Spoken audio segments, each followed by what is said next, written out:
Good day, fellow champions of inclusion. I am A.A. Ron, and this is the Inclusive Dad Podcast, where we explore inclusion and make it practical. Before we dive in, don't forget to subscribe, rate, or review the show on your favorite platform. We truly appreciate your feedback and would be honored if you shared the podcast with friends and family who might benefit. If you want to support us in our mission, please click on the link in the show description. Today, my guest is Katherine Klimitas. Oh, I just said it wrong, didn't I? Sorry. Welcome to the show. Thank you. I'm happy to be here.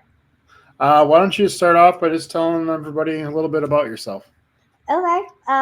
So my name is Katherine. I am from right outside of New Orleans, Louisiana.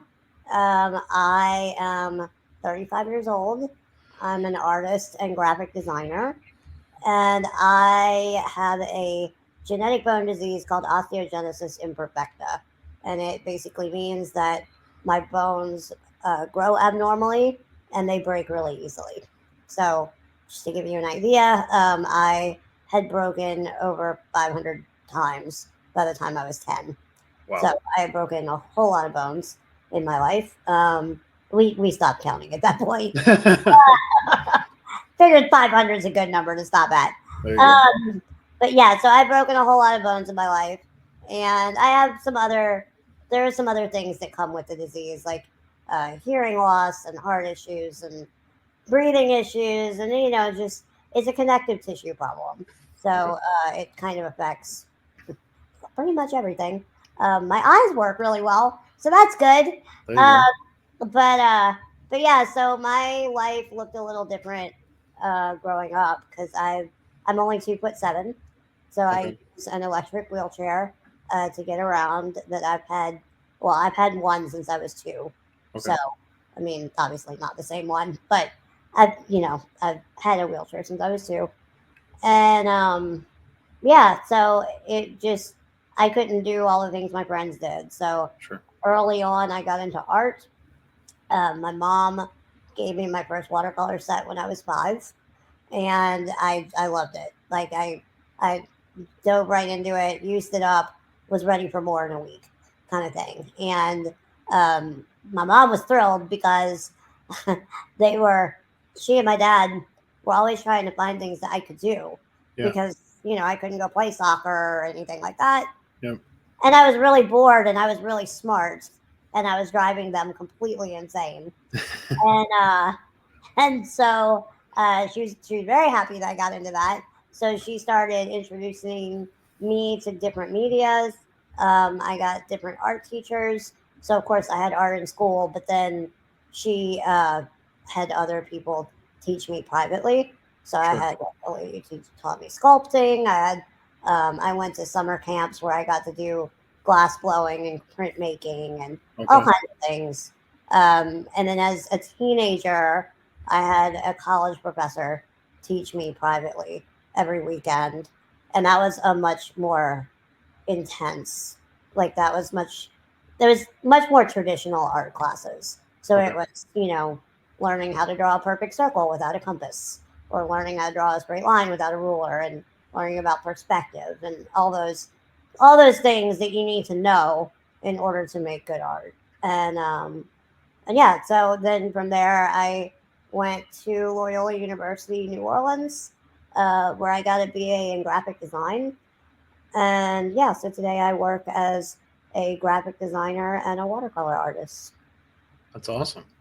Yeah. So you've always lived in Louisiana? Yeah, my parents met in New Jersey. Okay. So actually, I was born in Philadelphia, but we moved down here when I was like 8 months old. So I don't remember anything of that. Gotcha. So yeah. Gotcha. So my first question I usually ask is, what is your definition of inclusion? What is my definition of inclusion?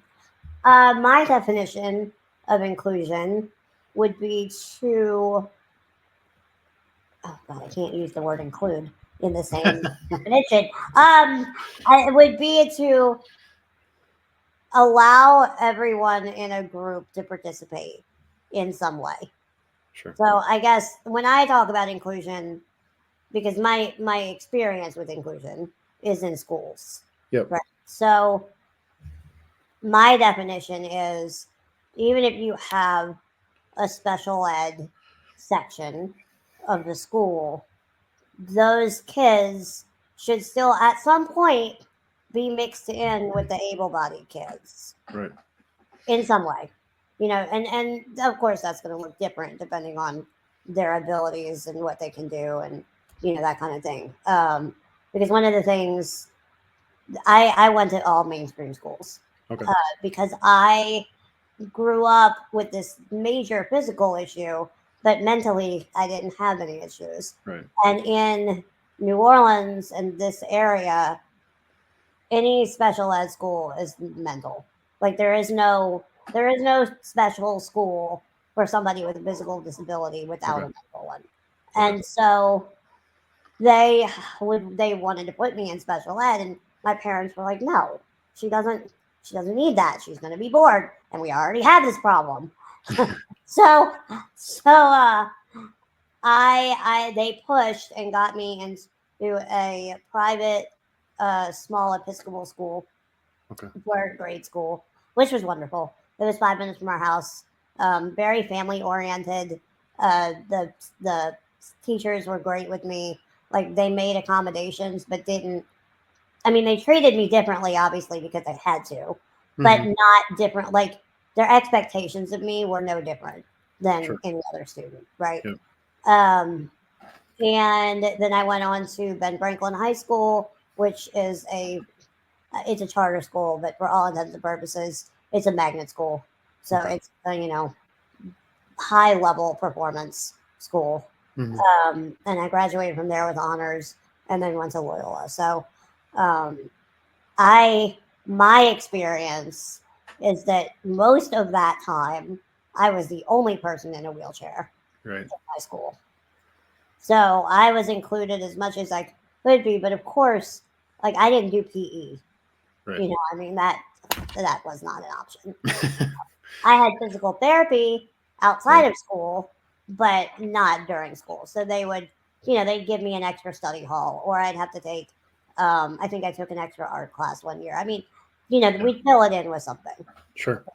Um, there was a minute where I had to go to a school during Katrina. So we had to evacuate, Yep.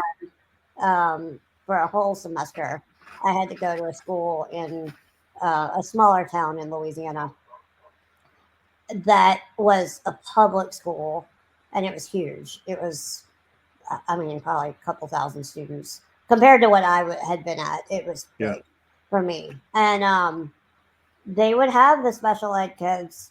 Like they had a special ed section, and they would Mhm. have the special ed kids in with the other kids sometimes, and it was really good. I mean, it was really good to see that. That's awesome. Yeah. So, how did growing up with a physical disability shape who you are as an adult? Oh, I mean, it affects everything. It. Um, I often wonder if I would be an artist if I didn't have a physical disability. I don't know. I mean, I have an affinity towards it. I like it. Uh, Mhm. but when I was a kid, I wanted to do marine biology. I wanted to. I really, really, really loved Free Willy. And I really, really wanted to be a killer whale trader. Yeah. Um, but yeah, I mean, remember, I was a naive child at that time. Yep. Um, but then I really did get into marine biology, and I really did want to do that for a little while. But then I realized physically what that would entail, and that would be really difficult for me. Right. You know. Um, so yeah, so in that way, it shaped my life a lot. Um, I mean, it shapes how I function. So it Right. literally shapes how I see the world. I mean, I'm sitting up right now talking to you, but most of my time is spent lying down, Okay. and that's a very different way to see the world. True. Yeah.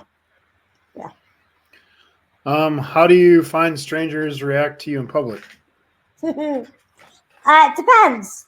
It depends. Sometimes they're great. Sometimes they come up, they say hello, they treat me like a normal person. Sometimes they ask questions, which is fine.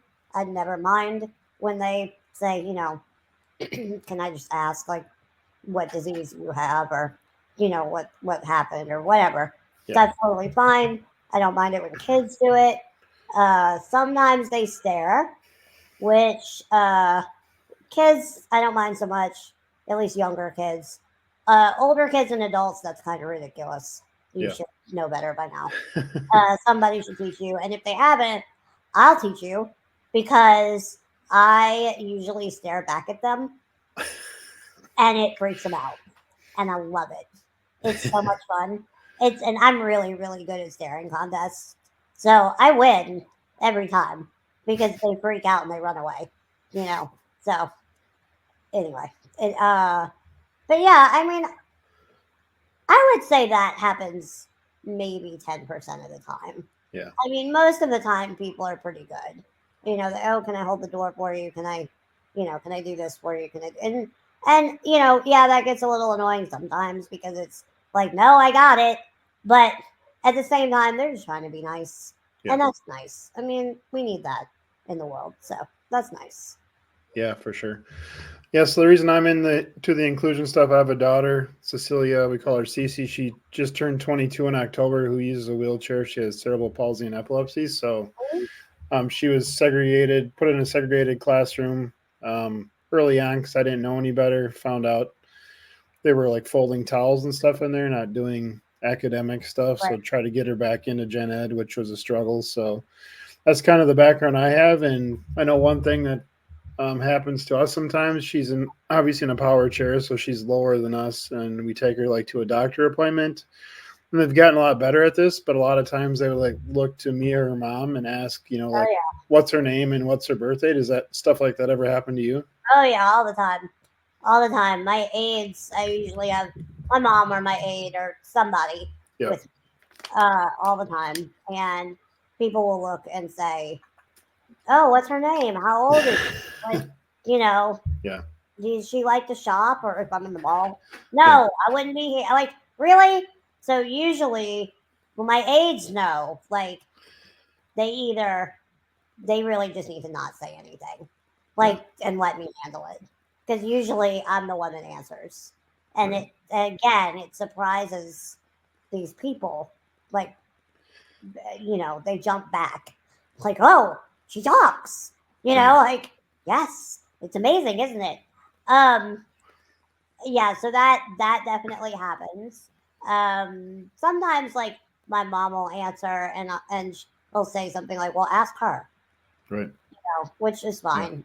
Um, but usually the quickest, most effective way to fix that is just for that person not to answer and Yeah. to just let me say it. You Yeah. I know? mean, usually at the doctor's situation, like I said, it's been getting better. I'll just direct it to my daughter. Hey, can you answer them? That's kind of what I Yeah, do usually. But yeah, it yeah. is it is crazy. Like they just default to like looking to whoever's with her instead of her. Do you have any thoughts on why that happens? I think people. I think if you don't grow up or you're not introduced to somebody with a Yeah. disability early on, I think you just don't know how to act with somebody. So, like, one of the things, I have a friend that we have been friends since we were 6. Okay, she is perfectly able-bodied. She's fine. She played softball when we were growing up. I mean, but we've been basically best friends since we were 6. Sure. And she would say, she's like, I don't understand, because to us, you were just Catherine. Like, Right. it wasn't like you were the girl in the wheelchair, you were the one with the Right. disability, you were this, no, you were just Catherine. Right. And it was normal for them. So, like, for my classmates, they don't go out and stare at people. Yeah. If they see somebody in a wheelchair, their first instinct is to talk to them, Right. not Yep. to stare at them, or not to talk to their aide. They talk to them Yep. because they know, and that's a huge, huge part of inclusion. People think that you need to include disabled, or what, special ed, or whatever you want to say, kids in schools for them, but that's not even half of it. Right. I mean, most of it, I think, is it teaches these other kids the social skills, how to deal with somebody who's different in their life as an adult, Yeah, which is for sure. really important. Yeah, I agree with you on that. I think that's a big part of it. Is just another reason why I want my daughter to be included, or we, Yeah. take her out and do stuff, is because I want, other people to be comfortable around her. Like, I'm not going to be around forever. I need other people to recognize her, know who she is, not be afraid to, come up and help her if she looks like she needs help, or just say hi or whatever. It's just, and I've had more than once, I don't know how many, but more than one time we're like just out at the county fair, the mall or something, and somebody's like, "Oh, it's so nice that you bring her out with you." And I'm like, "What am I Yes. supposed to do? Like, leave her at home? Like, I bring my son with me. Like, why is it a big deal that, I bring her? It doesn't." But I think, like you said, you don't see a lot of people in wheelchairs out and about, so it's just this thought that they don't get out of the house. I guess I'm not sure. Yeah. I mean, they think that you get locked up and that's it. Right. Um, I have a friend, a really good friend, who we travel a lot together, Okay. and we drive to concerts and stuff. That's kind of our thing, is live Yeah. music concerts.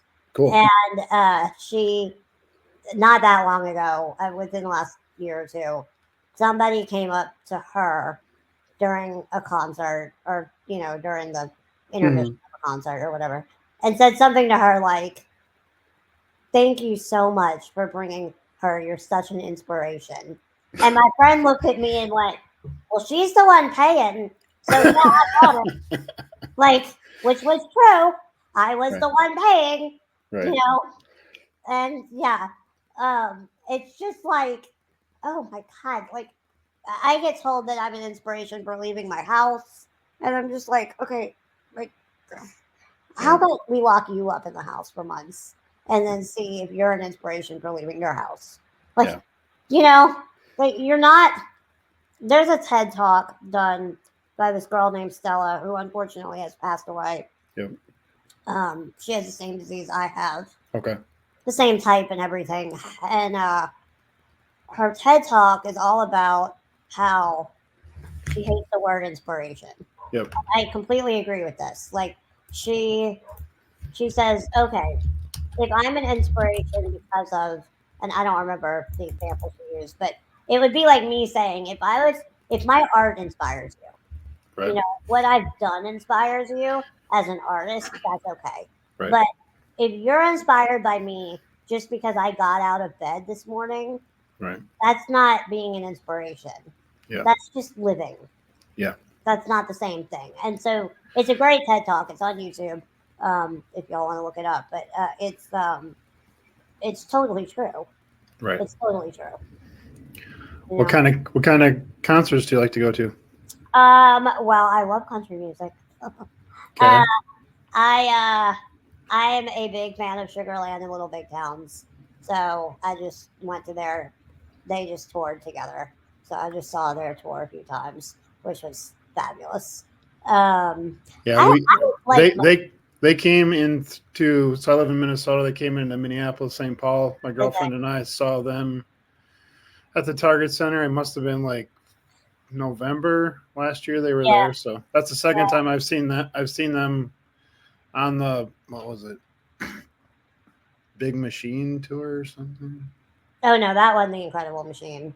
The Incredible No. Machine tour was Yep. last. The Incredible Machine tour. I saw them on that too, though. That Yeah, was the first time yeah, I saw them, and I that saw was them a again. great tour.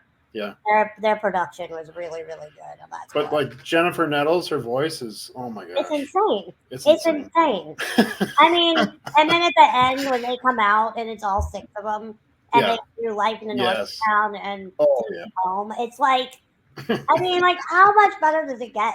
It Yeah. doesn't. Like it's ridiculous. Yeah. It's crazy. Anyway, I could talk about that all day. But I also love. I mean, I grew up listening to what my parents listened to, Yeah. right? So I mean, I love Elton John and Rod Stewart and Billy Joel and the Temptations and all those kind of people. I love Bonnie Raitt. We have Jazz Fest here. Yeah. We see a lot of like local jazz and Sure. blues and that kind of thing. It's not my favorite, but I like it. Yeah. It's not something I would necessarily like go out of my way to see, but I don't mind it. Yeah. I'm not big into super heavy metal or rap, but Yeah. other than that, I'm pretty open. Who's on your bucket list that you haven't seen? Oh, I don't know. I mean, I I've been very lucky that I've gotten to see a whole lot of people. Yeah. Um, I'd like to see Dolly Parton. I have not seen her yet, Okay. and I hear she puts on a really good show, and I hear that she tells a lot of stories in Okay. between, and I think Sure. that's really interesting Yeah. when artists do that. Um, I wouldn't mind seeing Adele. I've not seen Adele yet. That'd be good. Yeah, I just think her voice is incredible. Yeah. I mean, I don't know much about her as a person, but I mean, as an artist, I think she was pretty incredible. And same with Pink. Like, Yeah. I've never seen her. I don't know, like I said, about her as a person, but as an artist, I think she's incredible. You Yeah. know, We see a lot of music too. My daughter loves concerts, so I've seen Elton John I think 4 times in I think concert, mine's been 4 or 5. and Yeah. I've seen the Eagles probably 4 or 5 times. I've seen Jelly Roll 2 times. Oh, I would like to see him. I've not seen him yet. Yeah, so him and Post Malone are going on a tour this year. So I bought my daughter loves both of those guys, so us three are Okay. going to go see Post Malone and Jelly Roll at the U.S. Bank Vikings Stadium in Ooh, I need May. to So book tickets for that. I'm glad you said that. I need to and see how close they're coming. but yeah, so I've seen Jelly Roll twice. He puts on a heck of a show. Like I've heard that. I've heard that. He his came. music's good. He came close to us, but Okay. um, I had a conflict. Like there was some reason I couldn't go, and I can't remember. Another person I've seen twice I love to see again is Eric Church. He puts on a heck of a show. He's incredible. I did a fireball shot with him on the You big did it. screen. You did a fireball shot with Eric Church on the big screen. I did. I Holy cow! did. We had tickets in the pit, and I mean, we always bring fireball with us, and I brought fireball with us, and I had a sign that said "Want to do a fireball shot," and he said okay. So we handed him a fireball shot, and I mean, we had a That's camera in awesome. our face immediately. Yeah, Yeah. it was hilarious. So yeah, Yeah. in the middle of, I think it was Talladega or something. What? In the middle of Talladega, we did a fireball shot. It was hilarious. So last April, I've always wanted to go to Talladega. So we No, no, no, drove no. down. We drove. His song Talladega. Oh, Talladega. Okay. Yeah. Not the actual. I was like, yeah, I was just at the racetrack last Okay. spring. That was fun too. But yeah, No, that was crazy though. I have a video. that's nuts. Yeah. Yeah, it was fun. It was fun. So okay, this is I don't know if you want to answer this because we're recording this, but like, do you find that somewhat scary sometimes how little they check your wheelchair going through security? I don't know if I want to answer that. Yeah, Well, I mean, yes, they don't check it. I mean, sometimes it depends. It's a crapshoot. I mean, okay, because sometimes they check it like ridiculous. Like, okay, I keep tools in my chair that yep, go to the wheelchair. Okay, that like if something breaks on the wheelchair, those are the right, tools to fix it. yep, yep, Okay, and like I have had them give me all kinds of trouble about. I'm like, what? It's a set of Allen wrenches. What am I going to do? Have one in my hand and say, "Here, lean down so I can poke your right. eye." Like, really? What? I mean, anyway.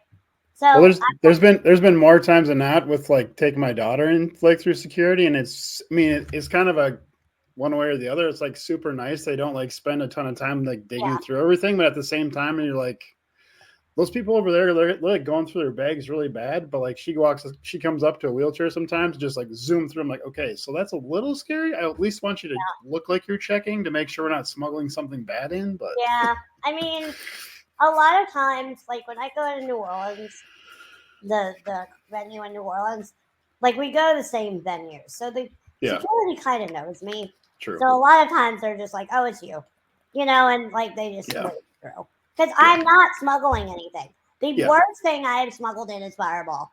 Seriously, that's it. That's Well, the only you thing. said that, and I'm like, she's smuggling in Fireball. Oh, And absolutely. I was like, It's not that hard. Honestly, even if they went through my backpack, they yeah, probably wouldn't find it. yeah, I mean, yeah. that's funny. But I mean, how many people do you think are doing that? Oh yeah. somehow, right? I mean, I'm not the only one. No. I mean, there was one time we smuggled in more alcohol than that, and it was amazing how much we got in. It was a festival. It was not. Oh It was yeah. not here. It was somewhere else, kind of out in the middle of nowhere, Right. where they were not really checking Yeah. anyway. And I Yeah. mean, it was. I it was when Little Big Town they released that song "Day Drinking," Yep. and we decided because they know us, like we've been following these people since Okay. 2009. I mean, Yeah. they know my name, they know my friend's name, like they Yeah. know we live down here, like they know us. Yeah. And we followed them to Wisconsin, and their "Day Drinking" single had just come out, and we snuck in basically a full bar. I mean, we snuck in like tequila, Jack Daniels, a bottle of wine, Fireball for us. I mean, like basically a full bar. And we go in the meet and greet and we start pulling bottles out for them. And they're like, oh my God. I'm like, well, you know, they didn't check. Where'd you go in Wisconsin? Like Wee Fest or something? That was, see, Country USA, Country, Okay. uh, Something. Yeah. something like that.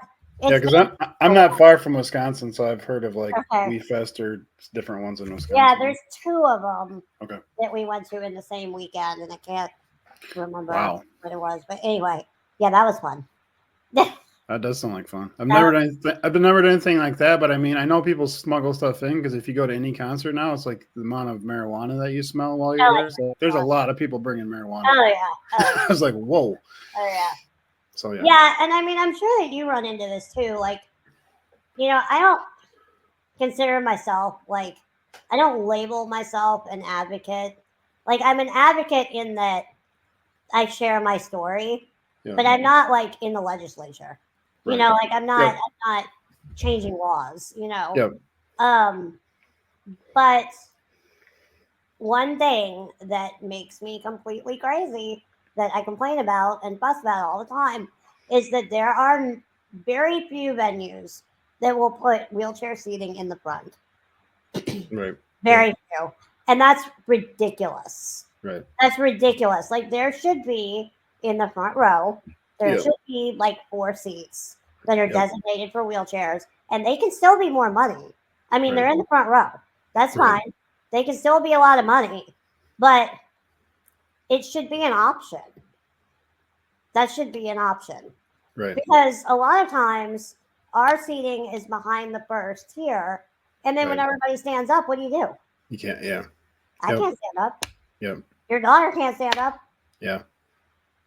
So I mean, I don't understand. Yeah. Like I do not understand that. Well, there's that piece too, but also like there's been a number of times where I pretty much now like for the Jelly Roll Post Malone tickets, I called like Ticketmaster and asked them like straight up like how many do I need to buy and stuff because it's like sometimes the the companion seat's included with the other one, sometimes it's not. So I'm like I just always call and try to there's 3 of us coming, like how many tickets do I need to purchase? Like do I need to purchase 3 of them, which counts us with her, or does one of the companions come with like her seat? You know what I mean? Because it's like I've bought too many tickets before. Like I didn't even know that that's the case. I've always bought a companion ticket.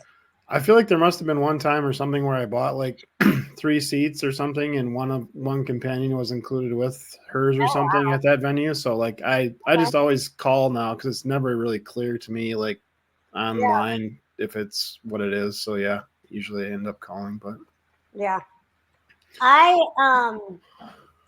if I know the venue, yeah, I will buy tickets on the floor in the front if I can get an aisle seat. And then I just make them move a chair. I just make them work it out.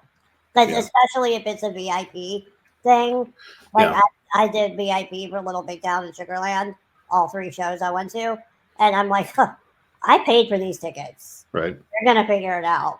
Yeah. And most of the time they did. I mean, they were pretty good. That's cool. What advantages are there specifically for you to owning your own business and working from home? So I I grew up with two parents who were veterinarians, Okay. and they both own their own practices. Sure. So I grew up understanding small business Yep. stuff.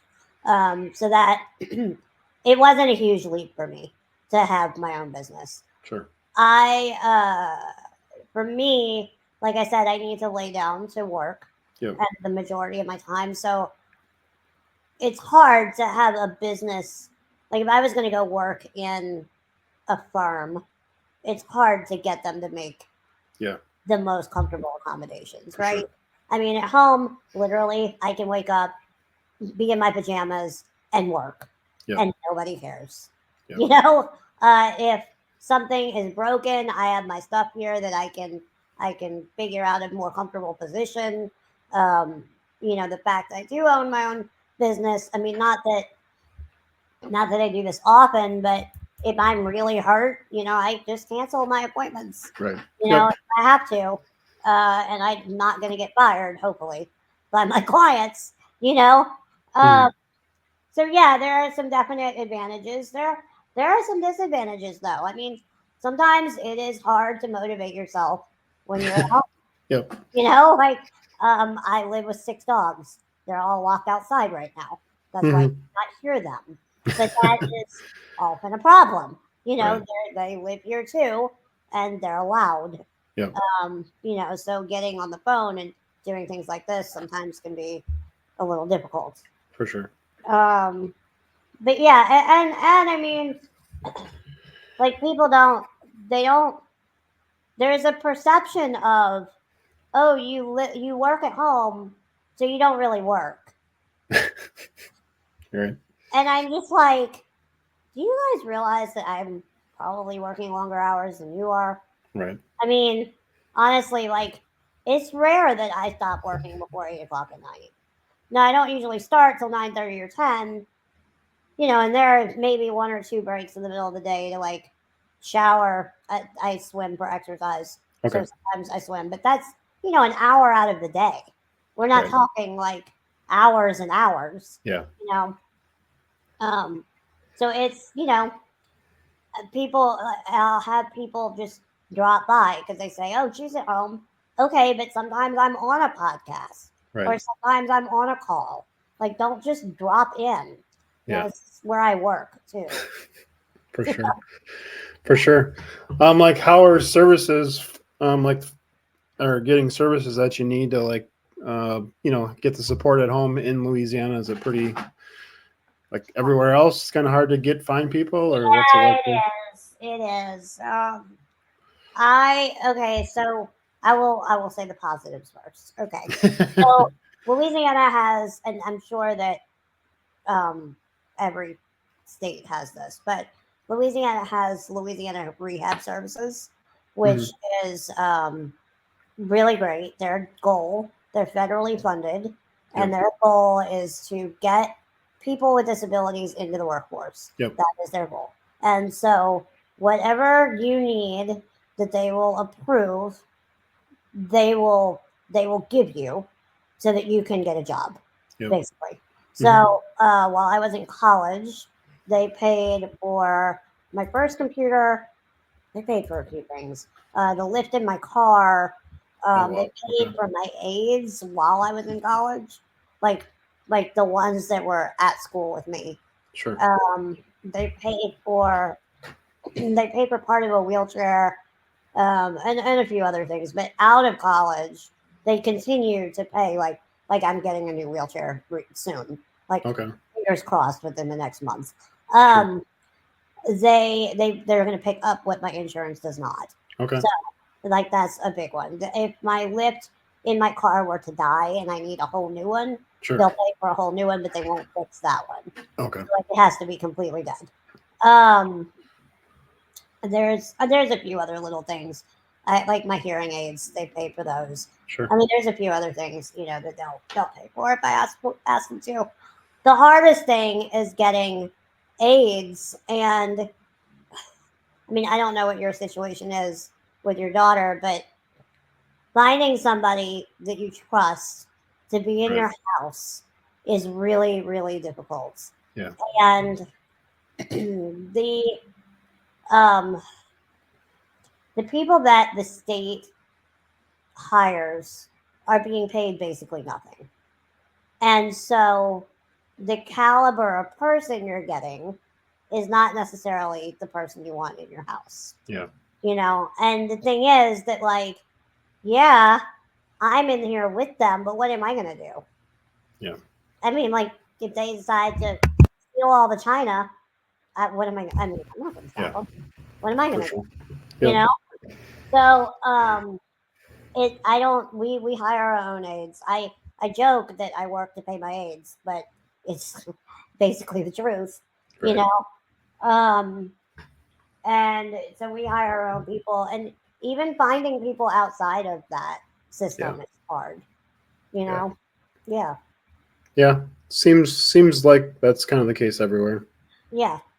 Yeah. And also, like, you don't, like, when you're in this position where you rely on somebody for everything, right? I rely on somebody to go to the bathroom. Right. Like, you don't necessarily want to be with the same person every day. Right. And you need to try to piece together a schedule, and you need to make sure everybody gets enough hours. And I mean, it's complicated. Yeah. You know. For sure. What is one tip that you can share to help the listeners be more inclusive today? Just something simple people can start today to be more inclusive. I would say smile at somebody that you wouldn't necessarily have that gut reaction to normally. Like if you see me or somebody in a wheelchair that you're like, oh, I don't know what to do with them, smile at them instead. They'll probably smile back. True. I can't speak for everyone, but I would. Yeah. Is there anything you want to talk about that we haven't discussed really? Not really. I guess I didn't really talk about this, but I mentioned my parents were veterinarians, so I got into painting animals really early. Okay. So today I specialize in wildlife and watercolor pet portraits. Okay. So if you want to look at my website, I'm sure that you will share that. Yep, I'll link up all your links and stuff. But yeah, I do a lot of that. So if you're interested, check it out. Oh, and I also do public speaking. So if you have a group or like a business group or a school or anything like that, where we can do like a Zoom speaking engagement, if it's outside of New Orleans, which I'm sure most of these will be, I'm totally open to that. That's awesome. Ready for the last question? Sure. Do you like Spam lunch meat? Yes or no? I don't know. I've never had it. Never had it. I've never had it. I like bologna. Does that count? It's not. Well, I guess it's kind of like bologna. Not really. So my mom is a holistic veterinarian, and I grew up like she was very all natural, like very healthy when I was growing up, and I think she would have killed my dad if he brought me into the house. So, I never had the opportunity to try it. There you go. So I honestly I don't know. Yeah, so I live in Austin, Minnesota, where Hormel's located, and they make Spam, and where the Spam Museum is located. So if you want to visit the Spam Museum, you have to come to Austin, Minnesota. There's a Spam Museum. I mean, people come from like all over the country, all over the world to visit it. I mean, a lot of other countries it's pretty popular, I guess. And in the U.S. and Hawaii, it's really popular because they had it a lot during the war. So a lot of people from Hawaii love Spam. So no, I mean I know what it is. I've never had the opportunity to try it. I mean, I don't eat it a lot. I mean, once in a while we'll slice it and fry it up, but it's not like an everyday thing. It's once in a while thing. So okay. Well, thank you so much for being on the show today. Thank you. I appreciate it. To all of you listening, thank you for joining us on this episode of the Inclusive Dad Podcast. If you enjoyed today's conversation, please subscribe, rate, or review the show. Your feedback helps us connect with more champions of inclusion. Remember to share this podcast with friends and family who might benefit. If you want to support us in our mission, please click on the link in the show description. Together, we can make the world more inclusive. Until next time, stay empowered and be a champion for inclusion.